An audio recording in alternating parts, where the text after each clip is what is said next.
जय श्री कृष्ण।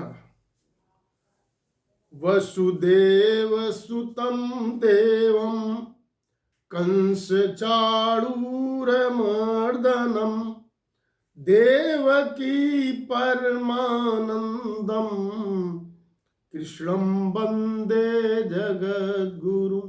श्री कृष्णं वंदे जगद्गुरु। ये भगवान श्री कृष्ण चंद्र की वंदना है।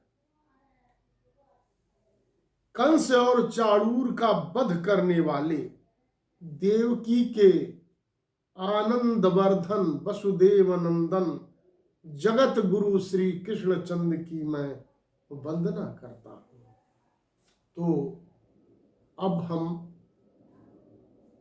गीता के दूसरे अध्याय का, जो हम इसके पहले गीता के दूसरे अध्याय का 22वें श्लोक तक का हम लोग वर्णन कर चुके हैं, सुन चुके हैं। उसके 22वें में भगवान श्री कृष्ण अर्जुन को समझाते हुए कहते हैं, 22वें में जो 22वें में गीता के अध्याय 2 के 22वें श्लोक में भगवान श्री कृष्ण ने बताया कि मनुष्य जैसे पुराने वस्त्रों को त्याग कर दूसरे नए वस्त्रों को ग्रहण करता है, वैसे ही जीवात्मा पुराने शरीरों को त्याग कर दूसरे नए शरीरों को प्राप्त करती है। आत्मा क्या है, जीवात्मा है क्या? अब हम 23वें श्लोक से प्रारंभ कर रहे हैं। भगवान श्री कृष्ण अर्जुन को यह बताते हैं कि जीवात्मा क्या है। ये आत्मा जो है वो ऐसी है जिसे कोई शस्त्र काट नहीं सकता है। कहते हैं, नैनम छिन्दन्ति शास्त्राणि नैनम दहति पावक नैनम न चैनम क्लेदयन्त्यापो न शोषयति मारुतः। मतलब ये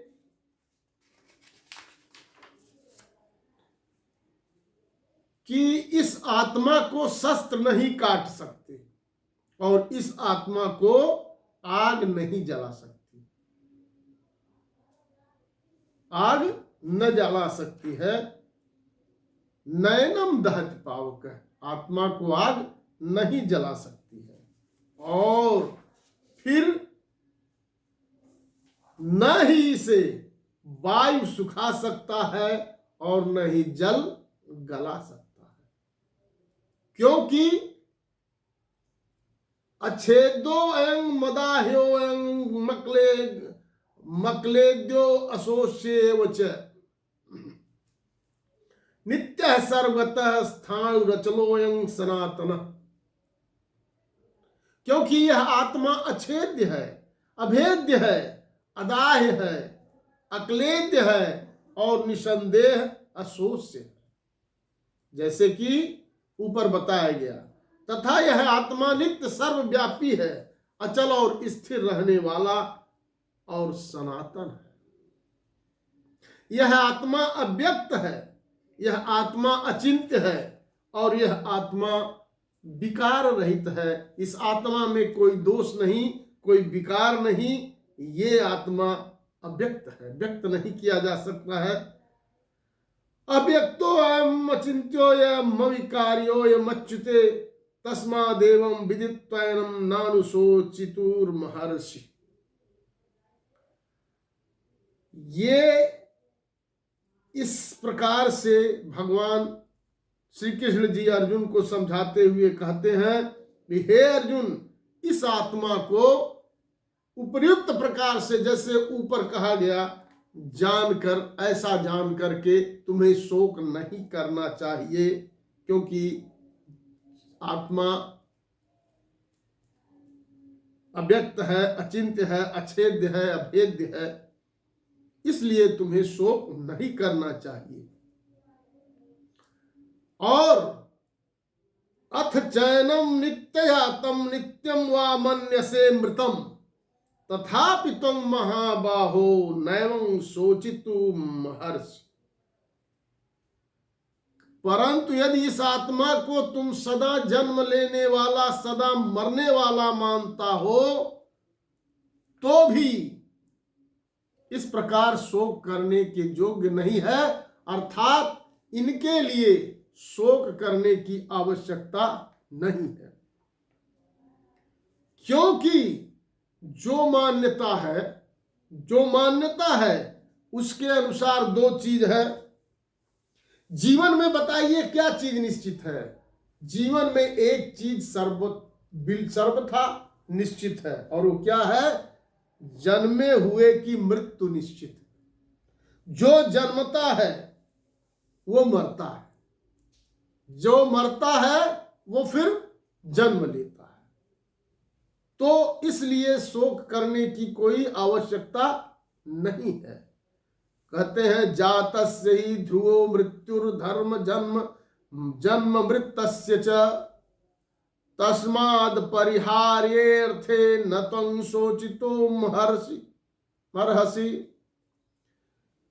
क्योंकि जन्मे हुए की मृत्यु निश्चित है ऐसी मान्यता है, और मरे हुए का जन्म निश्चित है। इससे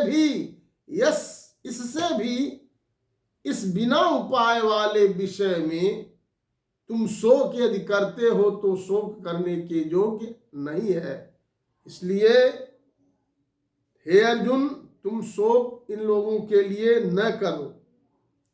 एक श्री कृष्ण जी पुनः कहते हैं, ये जो व्यक्ति है, जो प्राणी है, जैसे प्राणी जो है, जो व्यक्ति है, वो जन्म से पहले कभी पता नहीं था कि ये कौन है।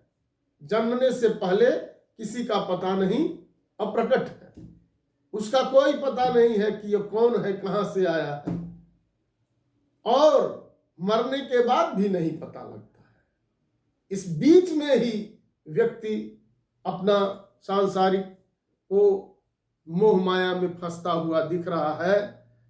तो भगवान कहते हैं अव्यक्तादीनि भूतानि व्यक्त मध्यानि भारत अव्यक्त निधनान्येव तत्र का परिदेवना। हे अर्जुन, संपूर्ण प्राणी जन्म से पहले अप्रकट होते हैं और मरने के बाद भी अप्रकट हो जाने वाले हैं। ये प्रकट नहीं रहेंगे, इनका कोई पता नहीं होगा, केवल बीच में ही प्रकट है। फिर ऐसी स्थिति में क्या शोक करना? मरने के बाद नहीं पता और जन्म लेने के पहले नहीं पता, केवल बीच में ही पता होता है, बीच में ही प्रकट है। इसलिए शोक न करो। आश्चर्यवत पश्यति कश्चिदेनमाश्चर्यवद वदति तथैव चान्यः आश्चर्यवच्चैन्मन्यः शृणोति श्रुत्वाप्येन वेद न चैव कश्चित्।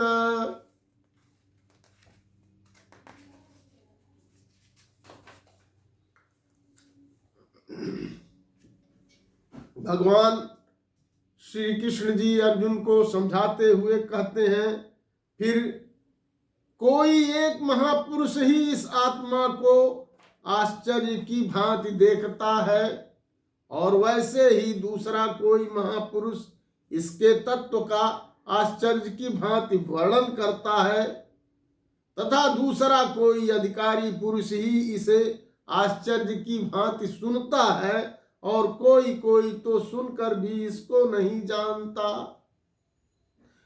इसलिए हे अर्जुन, यह आत्मा सबके शरीर में सदा ही अवध्य है। मतलब अवध्य का मतलब है जिसका वध नहीं किया जा सकता, उसे अवध्य कहते हैं। और इस कारण संपूर्ण प्राणियों के लिए तू शोक करने के योग्य नहीं है, तुम्हें शोक नहीं करना चाहिए। देहि नित्यम अवध्येयं देहे सर्वस्य भारत तस्मात् सर्वाणि भूतानि त्वं शोचितुमर्हसि।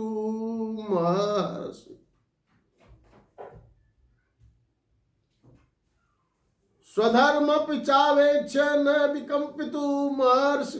धर्म्याद्युद्धाढ्यो नन्यते क्षत्रियस्य न विद्यते।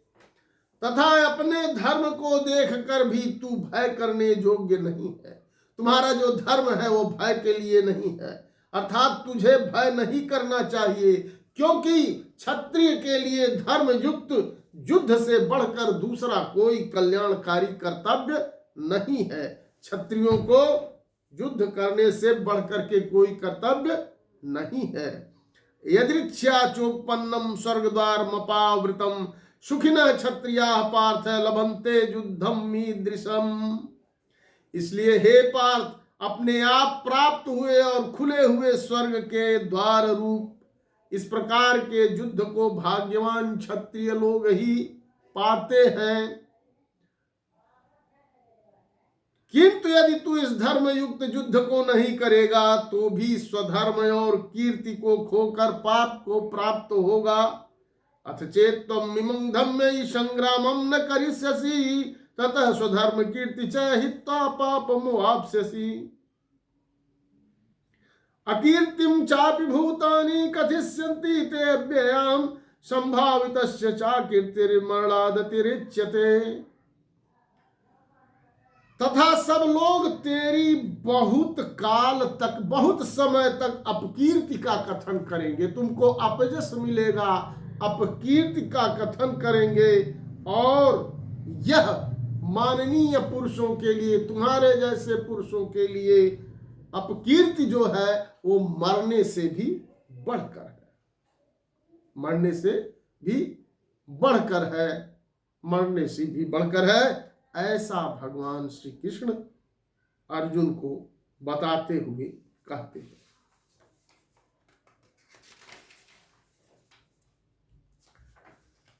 भयादरणादुपरंतं रस्यन्ते त्वं महारथा येषां च त्वं बहुमते भूत्वा यास्यसि लाघवम्।